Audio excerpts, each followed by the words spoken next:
everybody, and welcome back to the channel. And 1.20 is as good as here, so let's check out all the new things coming in 1.20. I'm going to keep this neutral between Bedrock and Java Edition to the best of my ability, so let's get right into things. First of all, we have bamboo blocks. Crafting 9 bamboo in a crafting table creates a bamboo block. Bamboo block can be placed in any orientation, and you could strip the bamboo block. You could craft a bamboo block into 2 bamboo planks, which creates this texture here. And there are also bamboo slabs and stairs. 9 bamboo creates 2 bamboo planks, which means that 9 bamboo can smelt 9 over 4 items, which is 2.25 items, and 2 bamboo planks smelts 3 items, which means that bamboo planks are the best fuel you can make from bamboo now.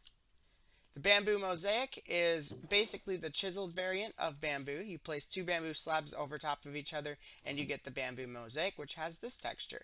And there are also bamboo slabs and stairs. Next up, we have the bamboo fence and the bamboo fence gate, the bamboo door, the bamboo trapdoor, the bamboo pressure plate, and the bamboo button.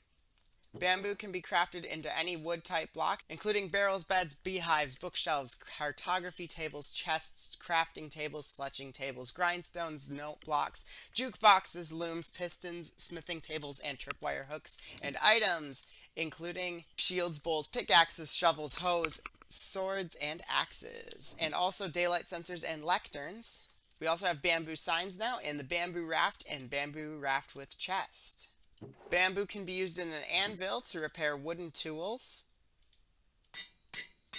The calibrated skulk sensor is new in 1.20. You can calibrate it with a lectern or with any input. Depending on the signal, it'll set it to that frequency of signal, such as 1 will detect movement. Calibrated skulk sensors have a shorter activation time and detect players from 16 blocks instead of the regular 8 blocks. And now you can waterlog skulk shriekers to make them silent. We now have cherry trees and saplings and the cherry grove biome, which generates near meadows and mountains. Fun fact, grass and foliage are pre-colored in the cherry grove biome. Let's see what this looks like at daytime.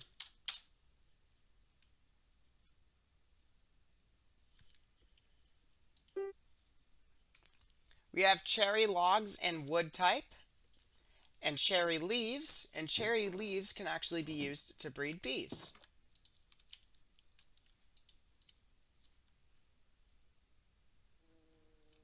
There are now pink petals, which have a random orientation and will generate in the cherry grove biome, and pink petals can have up to 4 placed in a block, just like candles and sea pickles. There's now cherry slabs and stairs, cherry fences and fence gates, cherry doors, cherry trapdoors, cherry pressure plates, and cherry buttons, as well as cherry signs, cherry boats, and cherry boats with chests. And there's new sounds for the cherry blocks, as well as the bamboo blocks. There are now hanging signs, which can be crafted using stripped wood and 2 chains to make 6 of them in a crafting table. And you can attach them to walls as well. There's a new piglin head, which you can get from having a charged creeper kill a piglin, which will be very difficult to do, and suspicious sand and gravel. The brush can be crafted using a stick, a copper ingot, and a feather in a crafting table, and it can be enchanted with mending and unbreaking, as well as curse of vanishing. Brushes can be used to brush suspicious blocks in order to get loot out of them. So let's see what we get if we brush this. It looks like we get a gold nugget, and if we brush this one, we get another gold nugget.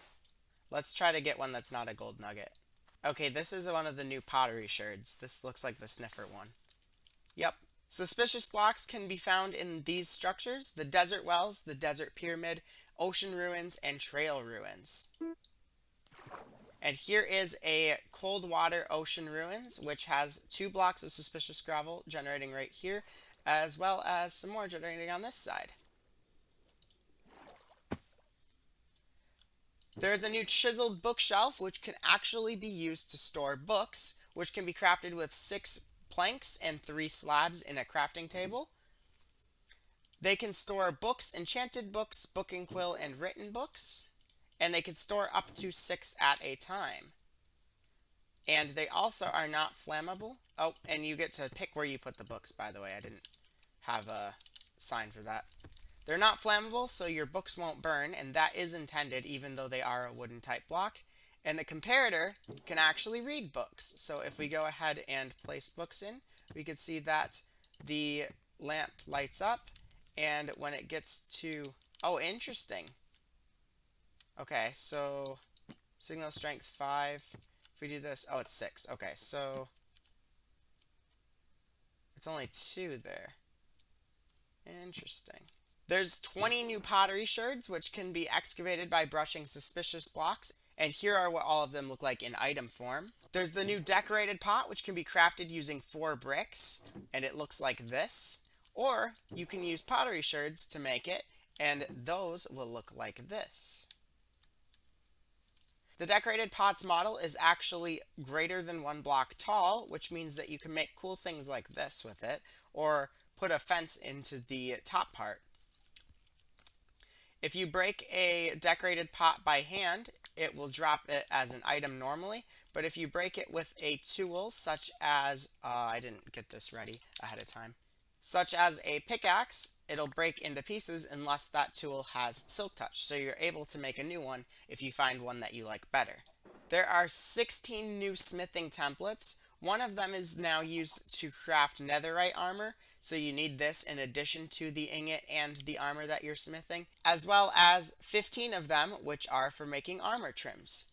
And you can use any of these materials in a smithing table in order to trim your armor, which are amethyst shards, copper ingots, diamonds, emeralds, gold ingots, iron ingots, lapis, nether quartz, netherite, and redstone dust. And the armor trims are as follows. You can look here to see if there's any that you really like. I'll show them on screen, and I will also say where you get each of them. The coast armor trim can be found in shipwreck chests. The dune armor trim can be found in desert pyramids. The eye armor trim can be found in stronghold altar chests, as well as they're guaranteed to be found in each stronghold library chest. The host armor trim can be found in the new trail ruins structure by excavating suspicious gravel with a brush, as well as the razor armor trim. The rib armor trim can rarely be found in nether fortresses. The sentry armor trim can be found in pillager outposts, and it'll always generate with 2. The shaper armor trim can also be found in trail ruins. The silence armor trim is extremely rare and has a 1.25% chance of spawning in a ancient city chest. The snow armor trim can be found in piglin bastions. The spire armor trim can be found in end cities, rarely. The tide armor trim has a 1 in 5 chance of being dropped by an elder guardian. The vex armor trim can be found in woodland mansions. The wayfinder armor trim can also be found in trail ruin structures. And the ward armor trim can commonly be found in ancient city chests.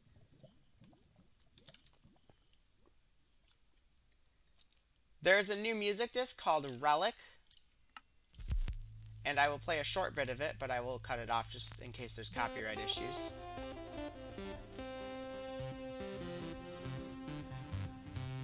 There's the new trail ruin structure, which I've already mentioned a couple of times, and this will take us to one.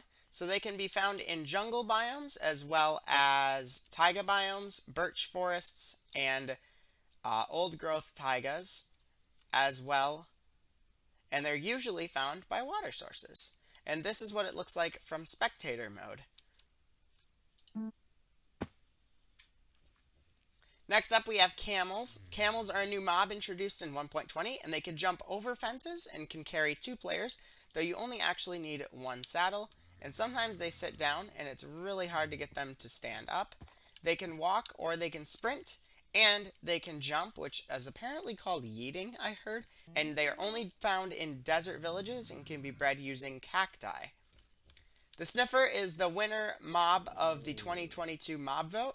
They must be hatched by the player and don't spawn naturally from an egg that you find in Orm Ocean Ruins. And I just remembered I didn't put the egg anywhere here. The sniffer egg looks like this, and when you place it down, it looks like that. Sniffers require a 6x6 block area to sniff soil blocks for seeds, and they also remember the last 20 blocks that they've sniffed, and they can't sniff the same one until they've sniffed 20 more.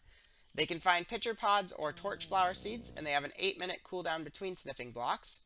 Baby sniffers, which hatch out of the sniffer egg, will take 40 minutes to grow up, and they're called snifflets, and snifflets do not sniff blocks. Sniffers can be bred using torchflower seeds, but not pitcher pods. They heal 2 health points when fed, and 1 will lay a sniffer egg. Sniffer eggs take 20 minutes to hatch, but they'll only take 10 minutes if they're placed on moss blocks, and you'll see green bone meal particles to indicate that. Next up, we have the torchflower. The torchflower seeds are dug up by the sniffer, and then you can plant them in farmland and grow them, and they look like this once they're grown up. And you can plant them anywhere once they grow up, and you can also place them into flower pots. The pitcher plant is the same as the torchflower seed, except it grows to be 2 blocks tall, and likewise you can place it anywhere. The hitbox is much too large on Java Edition and actually takes up 2 blocks, but in Bedrock Edition it is the proper size. And it means that since you can now craft pitcher plants into 2 cyan dye, that cyan dye is now directly craftable from a direct source instead of having to craft 2 dyes together in order to get it.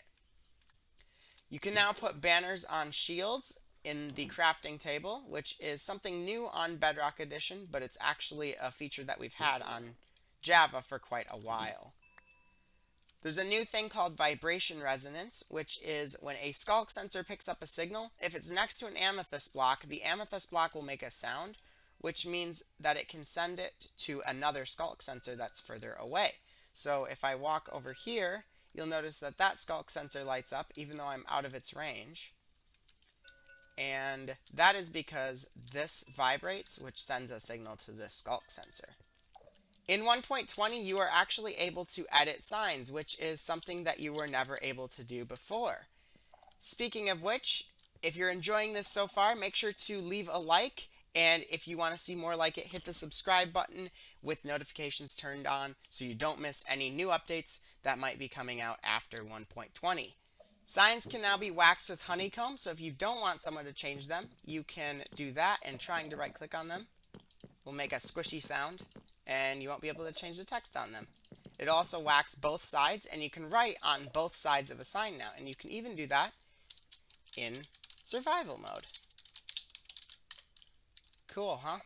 The skulk sensor frequency readings have been changed, so 1 will detect movement, 2 will detect landing, 3 will detect item interactions, 4 will detect elytra movement and unique mob actions, 5 will detect dismounting and equipping gear, 6 will detect mounting and interacting with mobs, 7 will detect taking damage, 8 will detect eating or drinking, 9 will detect blocks deactivating, 10 will detect blocks activating, 11 will detect blocks changing states, 12 will detect blocks breaking, 13 will detect blocks being placed, 14 will detect mob spawning and teleportation, and 15 will detect death.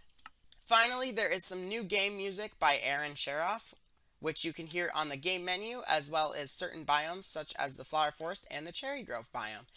There is also a new menu screen, which I can't show off in the world here, but it is a thing, so you'll just have to take my word for that. But other than that, I will see you guys in the next one. Have yourselves a wonderful day. Take care. Thank you for watching. Calcium Capulus Modum Tardum, and goodbye.